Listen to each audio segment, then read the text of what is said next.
Karena kalau saya lihat-lihat ini hubungan dengan pasangan itu banyak menimbulkan permasalahan-permasalahan juga. Betul.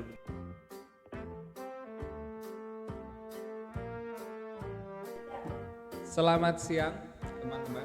Selamat siang teman-teman semua.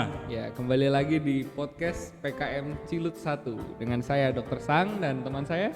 Dokter Bima. Ya, baik. Dr. Bima, kayaknya enaknya kita ngomongin apa ya?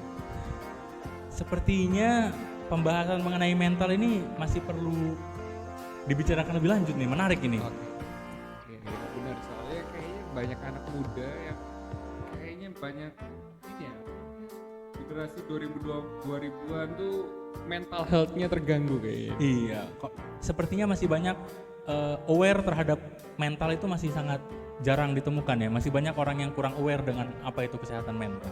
Oke. Kalau gitu boleh dikasih tahu dulu nih dok, apa sih sebenarnya kesehatan mental itu? Nah, oke, kita mulai kesehatan mental ya. Kesehatan mental itu balik lagi sebelum kita ngomongin tentang kesehatan mental itu terdiri dari dua kata ya. Ada kesehatan dan juga mental. Tuh. Sehat itu berarti kita tidak sakit ya, atau kita sehat. Mental, apa sih yang dimaksud dengan mental? Mental itu merupakan kondisi dari kita yang berpengaruh terhadap apa yang kita lakukan, baik itu secara fisik, secara sosial, secara spiritual maupun emosional.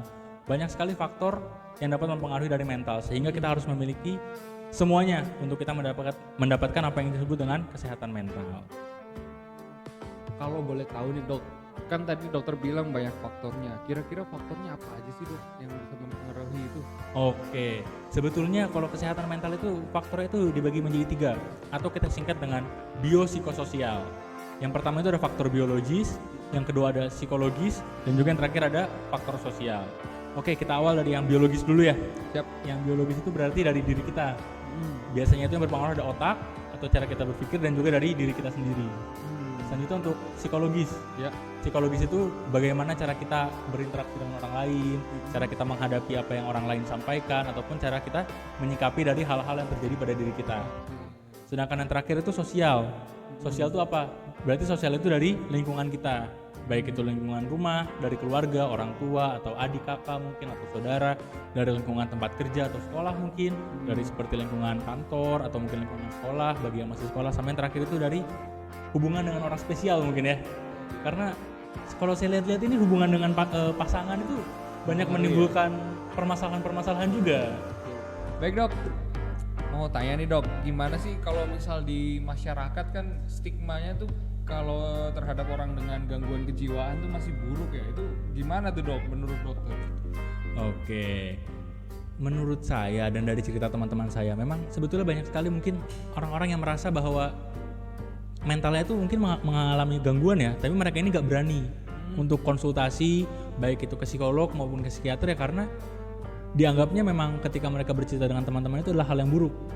Jadi stigma di masyarakat ini memang kurang baik mengenai mental itu. Jadi dianggapnya kesehatan mental yang terganggu itu adalah penyakit yang sangat luar biasa berbahaya, dan juga penyakit yang memang lebay bisa dibilang ya. Padahal kan sebetulnya bahwa kita mengalami stres, kita mengalami depresi, itu pun sudah dapat disebut dengan gangguan mental ya. Oleh karena itu memang sebetulnya kita sebagai masyarakat lebih aware lah, lebih peduli terhadap teman-teman, bahwa mental yang teman-teman jika teman kita mengalami mental yang terganggu itu, kita harus lebih empati, kita harus lebih peduli bahwa ya kalau misalnya kita memang tidak bisa berpendapat, seenggaknya kita bantu mendengarkan lah. Mendengarkan, bahwa membantu mereka untuk mereka mengungkapkan keluh kesah mereka. Selanjutnya yang harus diingat bahwa kesehatan mental ini merupakan suatu gangguan mental ini merupakan suatu gangguan ataupun masalah yang jika kita biarkan itu akan menjadi masalah yang menumpuk terus menerus. Ibarat kata itu adalah kotoran di halaman rumah. Yang awalnya itu hanya di halaman rumah, tetapi karena kita tidak berani untuk bercerita, kita tidak berani untuk sharing dengan teman-teman atau mungkin orang tua ataupun bahkan psikolog, bahkan psikiater, itu akan terus menumpuk di diri kita sampai akhirnya seluruh isi rumah atau seluruh isi kita menjadi terganggu, dan itu akan menjadi semakin parah. Bahwa kesehatan mental ini juga terdapat 3 pengelompokan ya. Ada yang ringan, sedang, dan juga berat. Yang pertama untuk dari yang ringan. Ringan ini mungkin banyak sekali dialami oleh masyarakat umum, bahwa memang secara fisik kita tidak terganggu, kita masih dapat bekerja, kita masih dapat beraktivitas seperti biasa, tapi hal yang kita lakukan ini tidak seoptimal orang pada umumnya. Selanjutnya untuk yang kedua itu untuk yang kelompok sedang. Ya. Biasanya untuk yang kelompok sedang ini dia sudah mulai mengganggu aktivitasnya. Yang harusnya kita bisa mengerjakan tugas dari nomor 1 sampai 10, tugas yang selesai itu mungkin hanya nomor 5 sampai nomor 7. Karena banyaknya pikiran atau mungkin mental kita sudah mulai terganggu. Sedangkan yang terakhir adalah kesehatan yang berat, di mana kita sudah sangat terganggu, kita tidak bisa melakukan aktivitas apapun. Kita hanya mengurung diri, bahkan banyak juga masyarakat yang di fase-fase ini tuh sudah melakukan untuk melukai diri. Itu yang sangat berbahaya dan harus segera untuk berobat ke dokter psikiater. Oke, Dok. Jadi kan dokter juga menyebutkan tentang kata-kata teman yang peduli ya, Dok ya. Iya. Nah, terus nanti ada mungkin beberapa pertanyaan ya, Dok. Jadi yang pertama itu yang teman yang peduli. Itu gimana sih, Dok, caranya kita sebagai teman nih, kalau kadang kita nggak terlalu peduli nih, kayak oh memang teman kita biasanya kayak gini nih, mengurung diri, sedih. Nah, gimana sih cara kita mengeluarkan atau menumbuhkan rasa peduli, empati terhadap teman kita nih, Dok? Oke, sebetulnya kalau rasa kepedulian itu harusnya ada dari semua pihak ya. Iya, ya. Baik itu dari diri sendiri ataupun dari orang lain. Ya. Yang pertama itu dari diri sendiri dulu kali ya.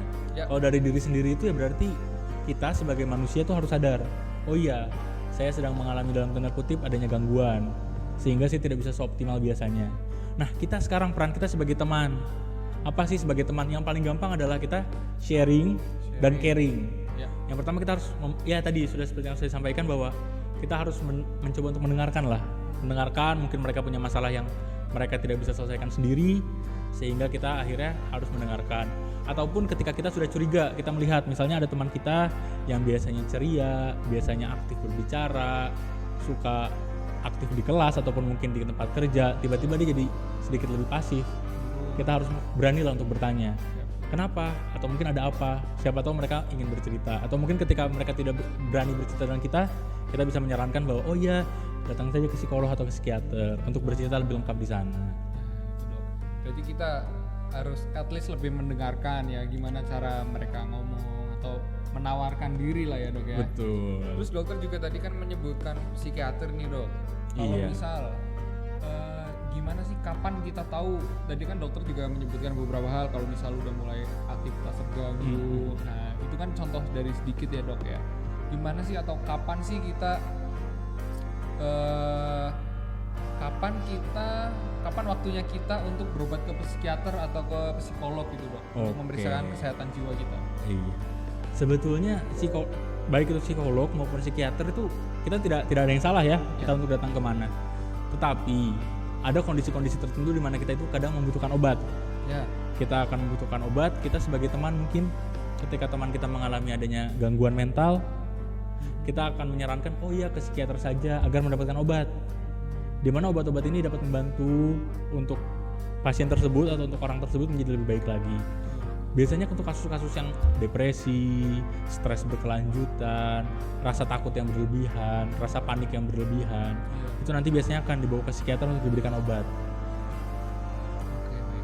Terima kasih Dokter Bima, tadi udah penjelasannya dari awal tentang apa sih itu tentang kesehatan mental, terus kelompoknya apa saja, bagaimana kita untuk mencurahkan hati ke teman, dan bagaimana teman sebagai fasilitator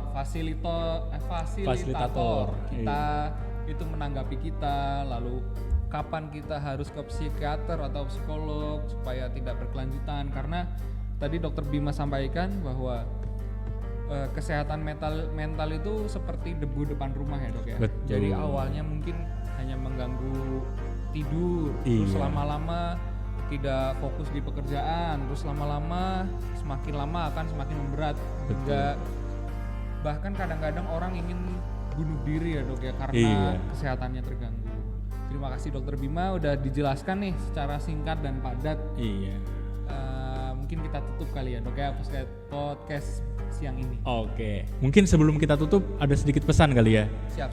Mungkin ini bisa aku sebut dengan 10 langkah untuk menghindari kita dari gangguan mental. Yap. Yang pertama tuh kita harus bisa mengontrol emosi kita. Yang kedua kita harus berani untuk mencari hal-hal yang baru. Yang ketiga kita harus berani untuk bercerita ataupun sharing dengan orang lain. Yang keempat kita harus, ya mungkin kalau kita sudah mulai stres kita bisa pergi keluar. Yang kelima kita lakukan aktivitas positif seperti olahraga ataupun belajar. Yang keenam, kita meditasi atau menjernihkan pikiran. Yang ketujuh, jangan lupa kita senyum kepada semua orang yang kita temui. Karena sebetulnya senyum itu mungkin hal yang sederhana tapi cukup berpengaruh.